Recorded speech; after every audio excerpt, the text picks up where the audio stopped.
بسم الله الرحمن الرحيم الحمد لله رب العالمين والعاقبة للمتقين والصلاة والسلام على أشرف الأنبياء والمرسلين ومن تبعهم بإحسان وإيمان إلى يوم الدين وبعد.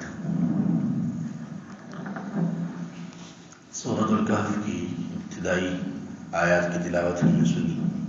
اللہ تعالی نے اس سورہ کا آغاز اپنی تعریف سے کیا، اور قرآن میں کل 5 سورتیں ایسی ہیں جن کا آغاز اللہ تعالیٰ نے الحمدللہ سے کیا. ان میں سے ایک یہ ہے. اللہ تعالیٰ نے اس سورہ کا آغاز اپنی تعریف سے اور اس کے بعد اپنے بندے یعنی محمد کریم صلی اللہ علیہ وآلہ وسلم کی فضیلت سے اور اس کے بعد پھر ان پر نازل کیے جانے والے قرآن اور اس کی اہمیت سے کیا. اور یہ تینوں چیزیں ہی قرآن کے ان موضوعات میں سے ہیں جن کو بتانے، جن کو سمجھانے اور جن کو لوگوں کے سامنے اس اعتبار سے رکھنے کے لیے کہ لوگ اس کو قبول کر لیں ڈسکس کیا گیا ہے. الحمدللہ الذی انزل علی عبدہ الکتاب. تمام تعریفیں اس اللہ کے لیے ہیں، وہ اللہ کہ جس نے اپنے بندے پر الکتاب نازل کی، ایک خاص کتاب نازل کی. مراد اس سے قرآن ہے اور قرآن کے ساتھ نازل ہونے والی وحی جو حدیث کی صورت میں ہے وہ بھی مراد ہے.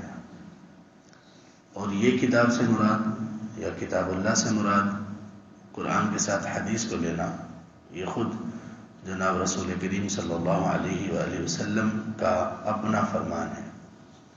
صحیح بخاری میں ایک واقعہ ہے. ایک شخص اللہ کے رسول صلی اللہ علیہ وسلم کی خدمت میں حاضر ہوا اور کہا کہ ہمارے ہاں ایک مسئلہ بن گیا ہے. تھوڑا سا وہ ایک زنا کا مقدمہ تھا، وہ لے کر حاضر ہوا اور کہا کہ اے اللہ کے رسول، آپ ہمارے درمیان کتاب اللہ کے مطابق فیصلہ کر دیجیے. آپ نے فرمایا واللہ لأقضین بینکما بکتاب اللہ. اللہ کی قسم میں تم لوگوں کے درمیان لازمی کتاب اللہ کے مطابق ہی فیصلہ کروں گا. پھر آپ نے جو فیصلہ کیا وہ فیصلہ قرآن میں نہیں ہے، وہ فیصلہ صرف اور صرف آپ صلی اللہ علیہ وسلم کے فرامین میں ہے. اور وہ فیصلہ ایسا ہے کہ وہ آپ صلی اللہ علیہ وسلم سے صحابہ نے لیا، تابعین نے لیا، اور آج تک امت میں متواتر چلا رہا ہے. اور وہ ہے زانی کو کوڑے لگانا اور 1 سال کے لیے جلا وطن کرنا اگر وہ شادی شدہ نہیں ہے، اور اگر وہ شادی شدہ ہے تو پھر اس کو رجم کرنا. تو آپ صلی اللہ علیہ وسلم نے اس حدیث میں اپنی بات کو، اپنے اس فیصلے کو کتاب اللہ قرار دیا، اس لیے کہ یہ وحی سے تھا. آپ صلی اللہ علیہ وسلم نے اپنی طرف سے یہ فیصلہ نہیں کیا تھا. تو اللہ تبارک و تعالیٰ نے فرمایا کہ تمام تعریفیں اللہ کے لیے ہیں. اور اللہ کون ہے؟ وہ اللہ کے جنہوں نے کتاب نازل کی علی عبدہ، اپنے بندے پر. یہاں پر عبد سے مراد کیا ہے؟ اپنے غلام پر، اپنے بندے پر. یہاں عبد سے مراد کوئی عام عبد، کوئی عام بندہ نہیں، بلکہ جناب رسول کریم صلی اللہ علیہ وآلہ وصحبہ، ان کی ذات گرامی ہے. تو یہاں پر آپ صلی اللہ علیہ وسلم کا کوئی وصف، کوئی آپ صلی اللہ علیہ وسلم کی صفت یا آپ صلی اللہ علیہ وسلم کا جو آپ قرآن میں دیگر جگہ پر آپ کے اوصاف بیان کیے گئے ہیں ان میں سے کوئی وصف کیوں نہیں بیان کیا گیا، یا آپ کا نام یہاں پر کیوں نہیں ذکر کیا گیا؟ یوں کہہ دیا جاتا الحمدللہ الذی انزل علی محمد، یا یوں کہہ دیا جاتا الحمدللہ الذی انزل علی المزمل المدثر، مختلف نام دیے گئے نا آپ صلی اللہ علیہ وسلم کو قرآن میں، لیکن اللہ تعالیٰ نے یہاں پر جو ذکر کیا وہ عبد کا ذکر کیا. حالانکہ یہ کتاب کا نازل کرنا آپ صلی اللہ علیہ وسلم پر یہ اللہ کی طرف سے آپ کو دیے جانے والے تمام معجزات میں سے سب سے بڑا معجزہ ہے، اور ایسا معجزہ ہے جو قیامت تک باقی رہے گا. انبیاء علیہ السلام کو جو معجزات دیے جاتے رہے ہیں وہ تمام کے تمام معجزات ان کی زندگی کے ساتھ ہی ختم ہوتے رہے، ان کی زندگی میں ختم ہو گئے یا زندگی کے بعد ختم ہو گئے. جیسے قوم ثمود میں صالح علیہ السلام کو اونٹنی کا معجزہ دیا گیا، ان کی زندگی میں وہ اونٹنی ختم ہو گئی تھی، ان کو قتل کر دیا. موسیٰ علیہ السلام کو جو عصا دیا گیا وہ ان کی زندگی کے بعد ختم، اس میں معجزانہ جو صلاحیت تھی وہ ختم ہو گئی تھی. ایسا نہیں تھا کہ آپ کی زندگی کے بعد بھی وہ عصا اسی طرح سے سانپ بنتا رہا اور اسی طرح سے معجزانہ امور اس سے سرزد ہوتے رہے، ایسا نہیں تھا. لیکن رسول اللہ صلی اللہ علیہ وسلم کو جو معجزہ دیا گیا، ویسے کئی معجزے دیے گئے، لیکن وہ معجزہ جس کے ذریعے سے آپ نے سب کو چیلنج کیا وہ کوئی اور معجزہ نہیں تھا سوائے قرآن کے. اور یہ معجزہ آپ صلی اللہ علیہ وسلم کی زندگی کے ختم ہونے کے بعد ختم نہیں ہوا، بلکہ یہ قیامت تک رہنے والا ہے. تو یہ کوئی معمولی بات تو نہیں ہے. اس کے باوجود اللہ تعالیٰ نے یہاں پر رسول کریم صلی اللہ علیہ وسلم کا جو وصف ذکر کیا وہ عبد ذکر کیا. اس سے پہلے یہ سورۃ الکہف ہے، اس سے پہلے والی سورہ سورۃ الاسراء ہے جس کو سورۃ بنی اسرائیل میں کہتے ہیں، اس میں بھی اسی طرح ہے. معجزہ اسراء یہ بھی بہت بڑا ایک معجزہ ہے. اسراء و معراج، آپ صلی اللہ علیہ وسلم کو مسجد حرام سے مسجد اقصی اور مسجد اقصی سے 7 آسمانوں تک کی سیر کروائی گئی اور تفصیلی سیر کروائی گئی، اور سب کچھ ہی ایک رات کے چند لمحات میں ہوا. اتنا بڑا واقعہ کو اللہ تعالیٰ نے کیسے بیان کیا؟ سبحان الذی اسری بعبدہ، اللہ تبارک تعالیٰ کی ذات پاک ہے کہ جس نے اپنے بندے کو سیر کروائی. یہاں پر بھی آپ صلی اللہ علیہ وسلم کے لیے لفظ عبد کا استعمال ہوا. یہ اس لیے بیان کیا گیا کہ انبیاء علیہ السلام کا سب سے بڑا وصف ہے ہی بندگی، ہے ہی ان کی عبدیت.